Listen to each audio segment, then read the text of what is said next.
नमस्कार, आप देख रहे हैं एनएमएफ न्यूज। आपके साथ मैं हूं भुवन शर्मा। एक बड़ी खबर उत्तराखंड से, जहां डेमोग्राफी चेंज की चिंता लगातार बनी हुई है। बड़ी बात यह है कि सरकार इस पर संजीदगी से काम भी कर रही है। अब बात परिवार रजिस्टर की आई है, जिसके नियमावली का हवाला दिया जा रहा है। जब परिवार रजिस्टर खोले गए, पन्ने पलटे गए, तब कुछ ऐसी स्याह हकीकत सामने आई जो डरा देने वाली है, चौंका देने वाली। हकीकत यह भी है कि उत्तराखंड बनने से पहले हिंदू बाहुल्य गांव, आज वहां मुस्लिमों की तादाद हिंदुओं से ज्यादा हो गई है।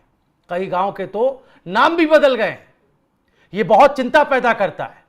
इस पर हम बात करेंगे। हमारे साथ रुद्रसेना देवभूमि उत्तराखंड के राकेश उत्तराखंडी, जो कि संस्थापक है वहां के, हमारे साथ जुड़ गए हैं। बहुत बहुत स्वागत है राकेश जी आपका एनएमएफ न्यूज पर। आपके पास जी, आपका बहुत बहुत धन्यवाद सर। जी, आपके पास आए राकेश जी, उससे पहले एक छोटी सी जानकारी हम अपने दर्शकों को बता देते हैं कि जिस परिवार रजिस्ट्री नियमावली की हम बात कर रहे हैं, 1970 से चली आ रही है और ये यूपी की नियमावली है।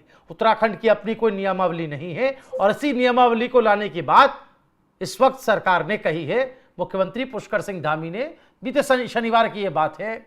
इस पर लगातार हम पहले भी कवरेज करते रहे हैं, जमीनी कवरेज भी की है। आपसे हमारी टीम बाकायदा आपके क्षेत्र में जाकर मिली भी थी और आपने कुछ ऐसे जिंदा सबूत दिखाए थे जो इस बात की तस्दीक करते हैं कि उत्तराखंड में डेमोग्राफी बदल रही है, न सिर्फ मैदान में बल्कि एक घुसपैठ पहाड़ों की तरफ भी रुख कर चुकी है। अब जो बात सर आ रही है रजिस्ट्री की, परिवार रजिस्टरों की, जिसमें प्रशासनिक दखलंदाजी या मिली भगत से ये नाम जोड़े गए, हटाए गए या शामिल किए गए, इसको एक उत्तराखंडी होने के नाते आप कैसे देखते हैं? और यह सरकार कितनी मजबूती के साथ, बुलंदी के साथ इस तरफ काम कर रही है? सबसे पहले तो भुवन भाई आपका बहुत बहुत धन्यवाद और एनएमएम न्यूज का बहुत बहुत धन्यवाद कि आपने ग्राउंड जीरो से हमारे क्षेत्र के विजुअल्स भी लिए थे और जगह जगह हम लोगों ने गांव में जाकर दिखाया था। वो क्षेत्र जौनसार बाबर क्षेत्र था। उत्तराखंड के अंदर 13 जिलों के अंदर डेमोग्राफी ऐसा बदली है। मैं आपको बताऊं कि उत्तर प्रदेश आदि क्षेत्र से जो 10 साल के अंदर यहाँ आए हैं, उन्होंने अपनी स्थायी निवास बना दिए हैं और वो कागजात कर रहे हैं, काम कर रहे हैं। मैं आपको मुस्लिम आबादी की बात करें तो उत्तराखंड के अंदर 2000 में एक संख्या थी और 25 वर्ष में ये जनसंख्या बढ़ के होती है 29 लाख के करीब, लगभग, ज्यादा भी हो सकती है। मैं आपको बताऊं, ये चौंकाने वाला मामला है कि आखिर इतने लोग कहां से आए। तब पता चलता है कि परिवार रजिस्टर के माध्यम से बड़ा खेल हुआ है। अलग से परिवार रजिस्टर नहीं बनी, लेकिन जो पुराना परिवार रजिस्टर किसी का था, नाते रिश्तेदारों के पहले उस परिवार रजिस्टर में लगाया, उनको जोड़ा गया इस स्टाइल से। फिर उसके बाद कुछ भ्रष्ट अधिकारियों की मिलीभगत से उन लोगों को बाद में 1-2 साल बाद वो परिवार रजिस्टर अलग किया गया और फिर 2 परिवार हो गए। ऐसा नहीं है कि डायरेक्ट परिवार रजिस्टर बनाया। इसके लिए बाकायदा एक भ्रष्टाचार की थ्योरी इन लोगों ने पूरी की और जो परिवार रजिस्टर पहले से था, जो रिश्तेदार था कोई, तो उसके रिश्तेदारों में 4 रिश्तेदार और जोड़ दिए। फिर वो धीरे धीरे परिवार रजिस्टर के साथ में उनका आधार कार्ड यहाँ का बना दिया। आधार कार्ड के साथ में उसके बाद इन्होंने यहाँ का बना दिया। फिर इसी तरीके से अन्य कार्ड बना दिए गए। जिस क्षेत्र से मैं आता हूँ वो क्षेत्र जौनसार बाबर चक्राता क्षेत्र पड़ता है, धनोल्टी क्षेत्र पड़ता है और विकासनगर क्षेत्र पड़ता है, जो और पुरोला जो क्षेत्र है वो पड़ता है। ये 4 विधानसभा के अंदर में बात करूं तो पिछले 10-12 साल में न जाने कहां कहां से लोग आ गए। कोई सब्जी का काम कर रहा है, कोई नाई का काम कर रहा है, कोई कई काम कर रहा है, कोई अवैध मदरसा खोल रहा है, कोई अवैध मस्जिदें खोल रहा है, कोई न जाने कौन कौन से काम कर रहे हैं। कोई गाड़ी छोटा हाथी लेके, छोटे हाथी और जो टेम्पो टाइप के हैं उसमें लाते हैं, उसमें सब्जी रखी और रास्तों में सब्जी की ठेलियां लगा दी और ना उनको बिजली का बिल, ना पानी का बिल, ना कुछ। और जो कागजात बनाने का तरीका है वो रिश्तेदारों के माध्यम से हो रहा है। तो बड़ा मामला पूरे प्रदेश के अंदर। राकेश जी, जो आंकड़े हैं बहुत चौंकाते हैं। करीब 2.5 लाख परिवार पिछले अप्रैल से अब तक बढ़ गए हैं उत्तराखंड में। और ये हम नहीं कह रहे हैं, ये ग्राम पंचायत विभाग का आंकड़ा है जो कि मुख्यमंत्री धामी के सामने उन्होंने रखा है। ये कैसे बढ़ गए, क्यों बढ़ गए, इस बारे में फिलहाल गहनता से जांच किए जाने की जरूरत है। लेकिन अगर सरकारी आंकड़ा ये है और अनऑफिशियल आंकड़ा क्या होगा, हम अंदाजा इसका लगा सकते हैं। मैं आपको बताऊं कि मुख्यमंत्री जी को, मैं अभी पीछे मुख्यमंत्री आवास गया था, मैं माननीय मुख्यमंत्री जी स्पेशल इस पर चर्चा करी, आपके यहाँ न्यूज चैनल भी गया था और मैं आपको बताऊं, उसके बाद धामी बहुत अच्छा काम प्रदेश के अंदर किया कि उन्होंने इस पर एक परिवार रजिस्टर की स्पेशल एक अलग से कमेटी गठित कर दी है, उसकी जांच जारी है, ईसाई निवास की जांच जारी है, पूरे प्रदेश के अंदर छानबीन हो रही है। अगला सामने आएगा जी कि बहुत बड़े लेवल पे ये घपला हुआ है, ऐसा नहीं है। मैं आपको बताऊं सबसे पहले मामला कहां से आया, मैं आपको बताता हूं। एकाएक उत्तराखंड के अंदर मदरसे बन गए भाई, गली गली में मदरसे बन रहे हैं। पता चला तो मदरसे में जो मौलवी है वो है तो उत्तर प्रदेश का, लेकिन जब उसकी सोसाइटी देखी तो उसने कागजात उत्तराखंड के, आधार कार्ड उत्तराखंड के लगाए, देहरादून में दुनिया भर की लोग देखे। फिर जब मैंने इंटेलिजेंस को ये मामले दिए, कई अन्य लोग दिए, तो फिर मदरसे जो है सीज होने लग गए। जब मदरसे में जांच हुई तो पता चला प्रदेश के अंदर दुनिया भर के मदरसे अवैध तरीके से पाए गए हैं। हमने हनोल में धर्म सभा करी, आप भी गए थे हनोल। जी हनोल के आसपास हमने देखा होगा अवैध तरीके से कब्रिस्तान बनाए जा रहे हैं, अवैध तरीके से जो है मकान बनाए जा रहे हैं। जो वहां के लोग थे ही नहीं, जो वहां के मूल निवासी है ही नहीं, उन्होंने हमारी सामाजिक और बंजर जमीनों को कब्जा डाला।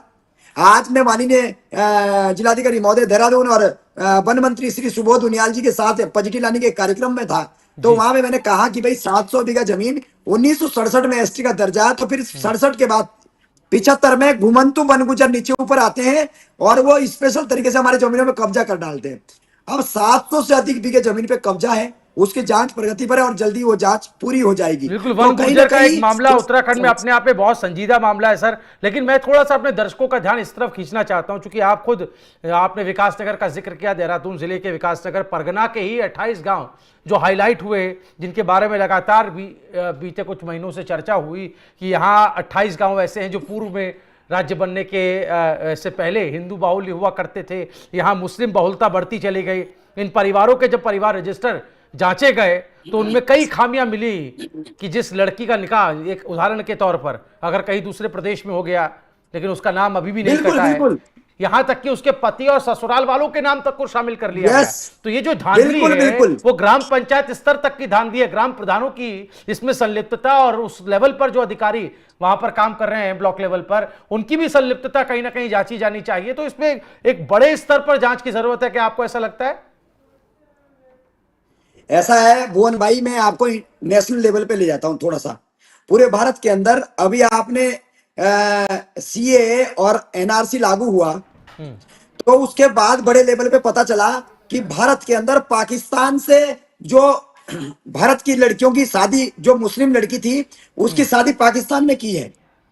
उसने क्या करा, पाकिस्तान नहीं गई और वो यहां तक कि पाकिस्तान से जो अपना शोहर था वो भारत ले आई और उसके कागजात दिए गए। उसके जो बच्चे थे, ऐसे 25 लाख से अधिक लोग भारत में थे।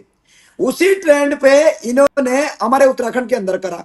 हमारी लड़की की शादी, जो मुस्लिम लड़की है, डगरानी है, ढालीपुर है, और क्या नाम उसका, कुंजा ग्रांट है, रामपुर है, बड़ा रामपुर है, जीवनगढ़ है, केदरावाला है, इस जगह से उत्तर प्रदेश में शादी होती है। और वो लड़का यहाँ आता है, कहीं दुकान का काम करता है, कहीं फेरी का काम करता है, उसने 10 बच्चे पैदा कर दिए हैं और लड़की का नाम तो परिवार इसने कटा नहीं, अभी तो उसमें जोड़ दिया गया। लड़का लड़की का हो तो उसके माता पिता का नाम ऐसे स्वतः ही जोड़ दिया गया। तो बहुत सारे मामले मेरे सामने भी आए हैं और क्षेत्र की डेमोग्राफी बदलने का पूरा षड्यंत्र है, यंत्र चल रहा है। इसको तत्काल प्रभाव से रोका जाए, अन्यथा प्रदेश जो है कश्मीर के तर्ज पर जा रहा है, जो कि दुर्भाग्यपूर्ण है। बिल्कुल राकेश जी, ऐसे एक नहीं दर्जनों मामले हैं जो हमारे सामने हैं। सामने तो ये जानकारी भी मीडिया रिपोर्ट के हवाले से आ रही है कि ऐसे कई लोग हैं जो यूपी के मूल निवासी थे, कैसे उत्तराखंड में नागरिक बने, मूल निवासी यहाँ के बने, और सिर्फ यहाँ की सरकारी सुविधाओं को ही नहीं भोग रहे हैं, लोगों के हक हकूक को ही नहीं मार रहे हैं, बल्कि जनप्रतिनिधि तक बन गए हैं। इनकी घुसपैठ इतनी अंदर तक हो गई है कि ये चुने हुए नुमाइंदे तक बन गए। तो ये नासूर बहुत गहरे तक चला गया है। बहुत शुक्रिया राकेश जी, वक्त की पाबंदी है हमें, लेकिन हम आपको फिर जोड़ेंगे, इसी मामले को हम आगे भी उठाएंगे। क्या कहना चाहते हैं आप आखिरी में, बताएं। मैं अंत में यही कहना चाहता हूं कि पूरे प्रदेश के 13 जिलों में जितने भी लोग हैं उन सभी को जागरूक होना चाहिए, आगे आना चाहिए। रुद्रसेना देवभूमि उत्तराखंड इसका लगातार ही है और जितने भी मदरसे थे वो अवैध मदरसे हटा दिए गए हैं, अवैध मजारें हटा दी गई है। अब अवैध अतिक्रमण जिस तरीके से कागजों के अंदर राजनीतिकरण और हमारे घरों में हो गया है, इसको दूर करना जरूरी है, अन्यथा बांग्लादेश की तर्ज पर हमारे क्षेत्र भी वैसी ही स्थिति में होगा। इसलिए हम इसका खुला विरोध करते हैं और उन मोहल्लों से कहना चाहते हैं कि भैया आप उत्तराखंड के अंदर इस तरीके की षड्यंत्र नहीं चलेंगे। मुंह तो देने के लिए हम लोग स्थानीय लोग खड़े हैं। मैं एक अनुसूचित जनजाति का व्यक्ति होने के नाते, आदिवासी व्यक्ति होने के नाते इस बात का खुला विरोध करता हूं कि क्षेत्र में इस तरीके की घुसपैठ कतई बर्दाश्त नहीं की जाएगी और प्रदेश को बचाने के लिए चाहे हमें अपनी जान देनी पड़े जान दे देंगे, लेकिन इस तरीके से उत्तराखंड के अंदर जंगल जमीन को बचाने के लिए लैंड जिहाद, लव जिहाद, व्यापार जिहाद और नशा जिहाद आदि चीजों को जड़ से समाप्त करने का काम करेंगे। बहुत शुक्रिया राकेश जी आपका हमारे साथ इस मुद्दे पर बेबाक राय रखने के लिए। और सरकार इस ओर पहल कर रही है, लेकिन ये पहल कामयाब कब होती है, इसका असर हमें जमीन पर कब देखने को मिलता है, इस पर भी हमारी निगाह बनी रहेगी, इस पर भी हम अपडेट अपने दर्शकों को देंगे। बहुत शुक्रिया आपका। आप देखते रहिए एनएमएफ न्यूज। नमस्ते।